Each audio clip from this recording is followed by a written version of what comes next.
Hey folks, this is now part 8 of my 10-part series on Bible chronology. If you have not yet checked out the other parts, please go on my channel and do so now. Thanks!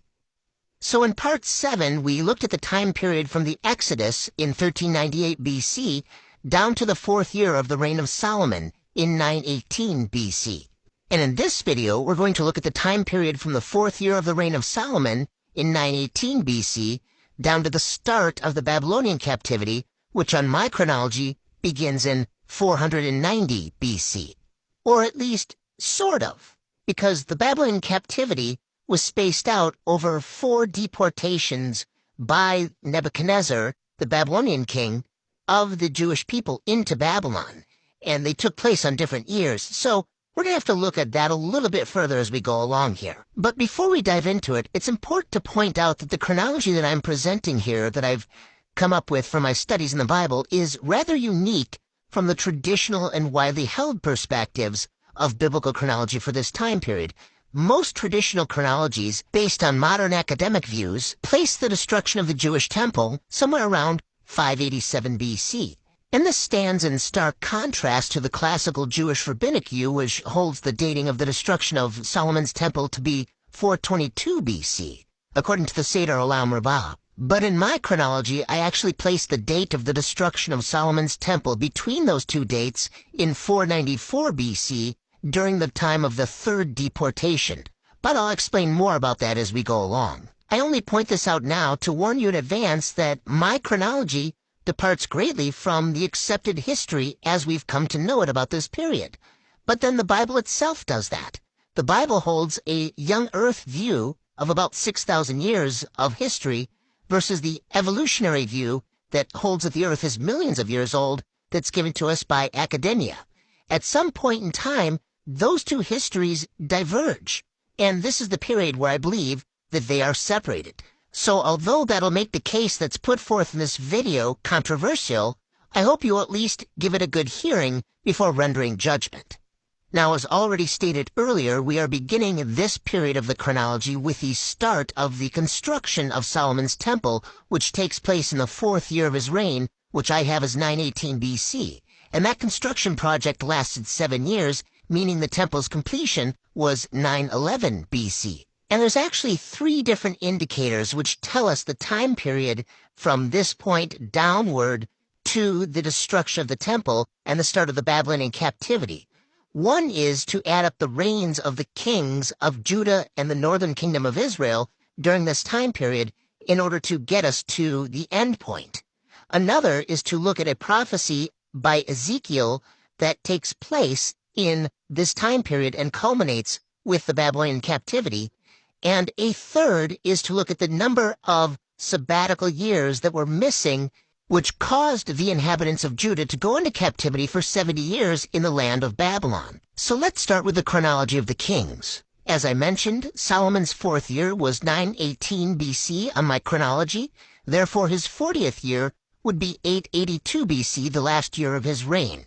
Then Israel is split into 2 kingdoms, northern and southern. Jeroboam reigns in the north for 22 years until 860 BC, whereas Rehoboam reigns in the south for only 17 years until 865 BC. Then Nadab begins reigning his first year in 860 BC and ends reigning in his second year in 859 BC, whereas in the south, Abijam reigns for 3 years from 865 to 862 BC. Then also in the south, Asa reigns for 41 years from 862 BC to 821 BC. And back to the north, Baasha's first year was 859 BC and his 24th year was 836 BC. And again in the north, Elah's first year was 836 BC and his second year 835 BC. Then Zimri reigned only for 7 days in 835 BC before a war was triggered that lasted a few years. And then Omri's first year is 831 BC, and his 12th year is 820 BC. Now back to the south side, Jehoshaphat reigned for 25 years from 821 BC to 796 BC. Then Jehoram has a co-regency with his father that begins in 799 BC, which is his first year,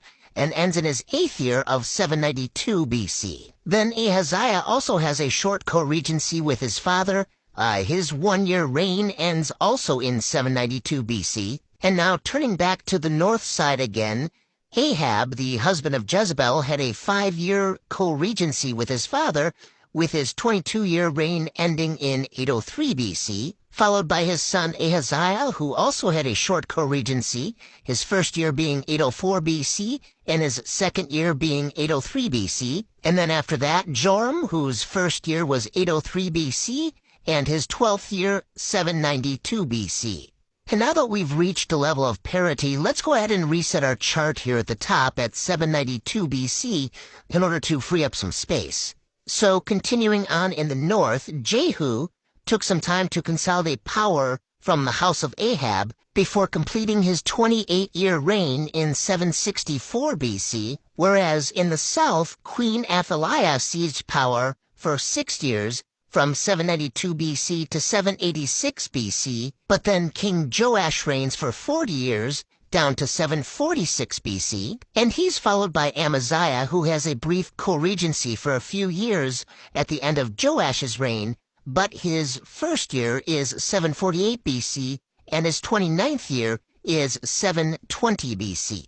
And now again on the north side, we have Jehoahaz reigning for 17 years, down to the year 747 BC, and he's succeeded by Jehoash, who also starts his reign with a brief co-regency for a few years, his first year being 749 BC, and his 16th year being 734 BC. After him comes Jeroboam II, whose first year is 734 BC, and whose 41st year is 694 BC. And then looking again at the south, King Uzziah succeeds his father, King Amaziah.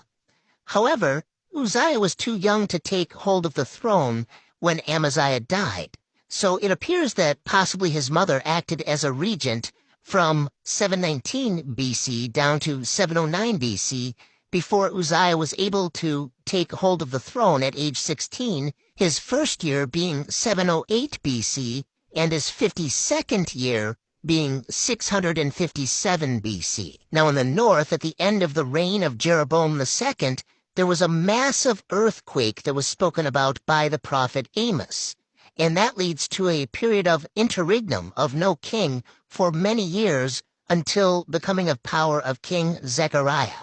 And he reigns for 6 months in the year 671 BC, and he's succeeded by King Shallum in 670 BC, who only reigns for 1 month before King Menachem takes power that same year.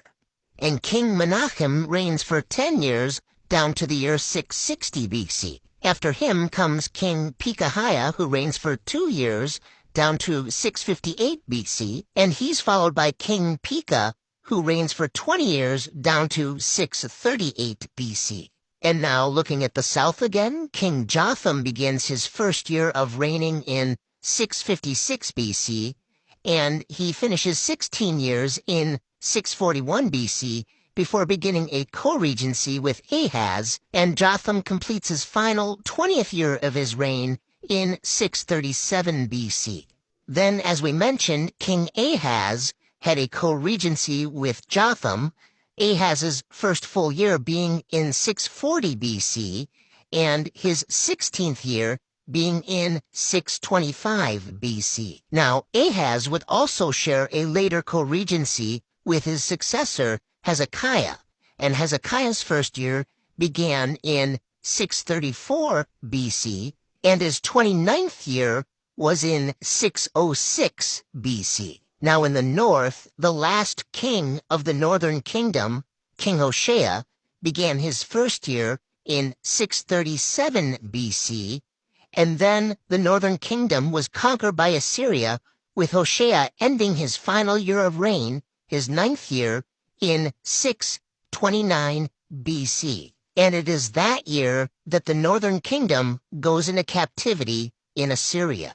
So now that the northern kingdom is no longer in the picture, let's go ahead and reset our chart again with the last year of the reign of King Hezekiah, 606 BC. He's followed by King Manasseh, whose first year is 605 BC, and whose 55th year is 551 BC. And after that, King Ammon reigns for 2 years to 549 BC, followed by King Josiah, whose first year is 548 BC, and whose 31st year is 518 BC. And after him, King Jehoahaz reigns for 3 months in 517 BC, followed by Jehoiakim, who reigns for 11 years, down to 506 BC, after which Jehoiakim reigns for 3 months in that same year, and then Zedekiah, the last king of the southern kingdom before the captivity, reigns for 11 years, down to 495 BC. And the following year, the year that is the same as the 19th year of King Nebuchadnezzar, the Babylonians burn Solomon's temple in 494 BC. And then, in the 23rd year of King Nebuchadnezzar, which is 490 BC, the last wave of captives are taken to Babylon, thus completing the southern kingdom and their time period leading up to the Babylonian captivity. Now, there is one more important date that I have to point out in this chronology. In the 18th year of the reign of King Josiah, they rediscover the Book of the Law, and they go through a period of national repentance, and they mark this with a renewed celebration of Passover that exceeds prior years. This takes place in the year 531 BC, and the 40th year after this time of national repentance is the year 491 BC, the last year that any of them would remain in the land, because the following year, 490 BC, is when the fourth wave of captivity takes place, and they're all taken to Babylon finally. So for the southern kingdom, the time from their national repentance until the last residence in the land is a period of 40 years. But for the northern kingdom, there was no such repentance. So if you count the first year of the first reign of their first king, down to the last residence being left in the land before the fourth wave deportation, you come to a total of 390 years. From the first year of the reign of King Jeroboam in 881 BC, down to the last year there were any residents of the land in 491 BC. And that brings us to the second confirmation of our chronology. In Ezekiel chapter 4, specifically verses 5 and 6, Ezekiel is caused by God to lay on both of his sides in order to represent a certain number of years of iniquity for the northern and southern kingdoms, 1 day equaling 1 year of iniquity.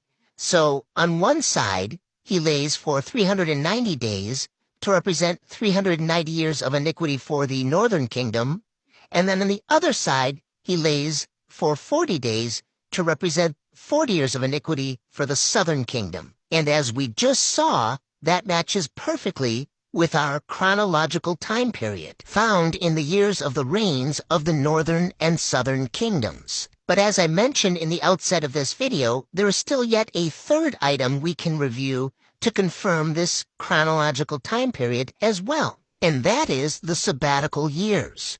In the book of 2 Chronicles, chapter 36, verses 19 through 21, we learn that the reason they were taken into Babylon in captivity was to allow the land to enjoy its missing Sabbaths for a period of 70 years. What are the missing Sabbaths? Well, they were supposed to farm the land for 6 years, and then in the 7th year, let it lie fallow, let it rest for a sabbatical year. But they weren't doing that. So they had accumulated 70 missing sabbatical years, which the land should be allowed then to lay in rest. And the land is allowed that, finally, during the time of the Babylonian captivity, hence 70 years of captivity. And we can do some simple math then to calculate how many years they were not keeping sabbaticals. If every 6 years they should have had a 7th year of rest that they did not keep, that means that every 60 years there were 10 years of rest that they did not keep. And if you multiply those 60 years by 7, you get 420 years. Which means if you multiply the 10 missing sabbatical years by 7, you get 70 years. Which means that if they're in captivity for 70 years to allow the land to enjoy its Sabbaths, that means there was 420 years they were not keeping them. Now, in order to keep track of time through astronomical observations, The ancients oftentimes employed megalithic structures in their astronomical recordings. The reason being is because it provided an unchanging fixed vantage point that they could make their observations from year after year without having to worry about adjustments to location or errors creeping in from viewing the sky a little bit differently or from a different reference point. Those locations at the megalithic structures would be there for centuries to come, and therefore provide a consistent vantage point in the recording process that would persevere over time. And in the case of Israel, the structure that could provide that fixed vantage point for centuries was the temple. And as we saw at the beginning of this video, Solomon's temple was completed on my chronology in 911 BC, which is exactly 420 years before the last residents left the land of Israel, their last year in the land being 491 BC, and therefore the land could now enjoy its Sabbaths, after 420 recorded years of not keeping them, which would require 70 years in captivity. So now we have our third confirmation of this chronology showing that it is indeed correct. Now in part 9 of this video series, we're going to cover the time period of the Babylonian captivity itself, including those 4 waves of deportation, and we'll go over the 70 years and see how that fits into the chronology overall. So you won't want to miss that. Be sure to check out my channel for part 9.